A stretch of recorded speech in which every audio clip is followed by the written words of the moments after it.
कि 28 साल की उम्र में 28 बड़े प्रॉपर्टी के वो मालिक थे, करोड़ों के प्रॉपर्टी के मालिक हो गए। जरा जाकर पूछिएगा ना कौन कौन सा व्यापार किए थे, कहाँ सीईओ का नौकरी किए थे, किस नौकरी से तनख्वाह पाए थे और किससे इतनी बड़ी प्रॉपर्टी कमाए थे। उस समय पिताजी को रोकना चाहिए था ना कि लालच मत करिए, हम लोग थोड़े में खुश हैं। यह अगर अपने पिता को समझाए होते तो आज उनको जेल नहीं जाना पड़ता। लालू यादव को 5 साल की चारा घोटाला मामले में सजा हुई है, जिस पर सुशील मोदी ने 3 नेताओं के नाम लिखकर ट्वीट किए हैं, फेसबुक पोस्ट भी किए हैं कि वो लोग उनके साथ थे। मुख्यमंत्री ने भी कहा कि हमने तो केस नहीं किया है इस मामले में। ये तो आपको भी मालूम है कि कौन कौन लोग उनके साथ थे। राजनीति के लिए इन लोगों का कोई स्तर नहीं है। कभी किसी से दुश्मनी मोल लेते हैं, कभी उसी के साथ गलबहियाँ करते हैं, और जिनके कारण आज ये जेल के अंदर हैं, जिनके कारण इनको सज़ा सुनाई गई है, माननीय सुशील मोदी जी या माननीय मुख्यमंत्री जी ने बिल्कुल ठीक कहा है कि आज क्षणिक स्वार्थ के लिए उन्हीं के साथ बैठ करके और राजनीति कर रहे हैं। तो इसलिए जैसी करनी तैसी भरनी, जिसने जैसा किया उसको वैसा मिल रहा है। तो इसके लिए इस पर कोई प्रतिक्रिया नहीं होनी चाहिए। सज़ा न तो आपने दी है, सज़ा न तो माननीय मुख्यमंत्री जी ने दिया है, सज़ा न तो माननीय सुशील मोदी जी ने दिया है, सज़ा माननीय कोर्ट ने दिया है। और पूरा पुख्ता वो जो कहते हैं कि प्रमाणों के आधार पर, सीबीआई के जांच के प्रमाणिक आधार के बाद उनको सज़ा दिया गया है। तो खिसियानी बिल्ली खंभा नोचे।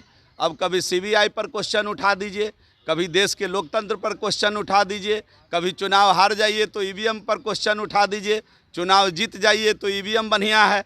तो इस प्रकार की मनगढ़ंत बातें लालू जी और लालू जी का परिवार शुरू से करता रहा है। हम लोग की इसमें कोई दिलचस्पी नहीं है। हमारे नेता, हमारे माननीय मुख्यमंत्री जी, माननीय उप मुख्यमंत्री जी की दिलचस्पी बिहार के विकास में है। बिहार किस प्रकार विकसित बिहार बने, बिहार किस प्रकार बढ़ता हुआ बिहार रहे, इसकी चिंता हम लोग अनवरत कर रहे हैं। तेजस्वी यादव ने बीजेपी का प्रकोष्ठ बताया है सीबीआई को। मैं तो पहले कह दिया ना कि सीबीआई, आपको शायद मालूम नहीं है कि एक छोटी सी घटना घटती है और घटित पीड़ित परिवार को पूछिएगा कि इसकी जांच किससे हो तो कहेगा सीबीआई से हो।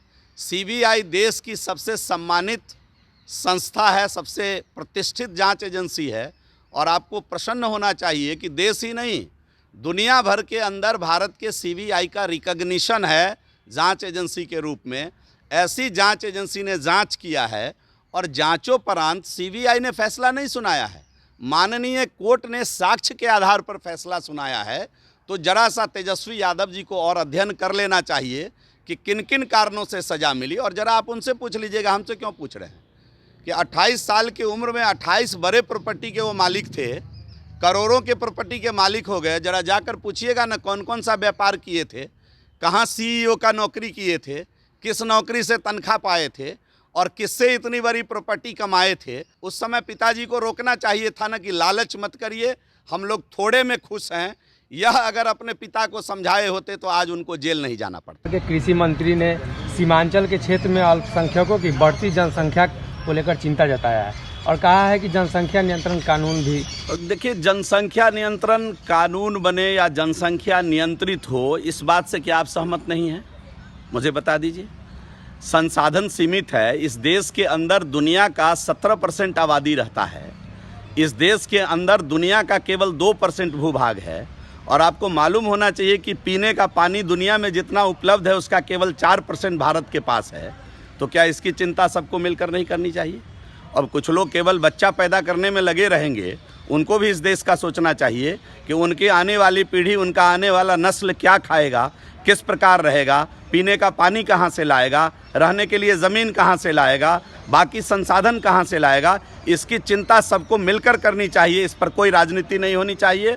जनसंख्या निश्चित रूप से, चाहे उसको नियंत्रित करने के लिए कानून बनाना पड़े, चाहे उसको नियंत्रित करने के लिए एजुकेशन सिस्टम मजबूत करना पड़े, हम समझते हैं कि इस पर पूरी मुकम्मल तैयारी देश के सभी लोगों को करना चाहिए। केवल बिहार ही नहीं, पूरे देश को करना चाहिए।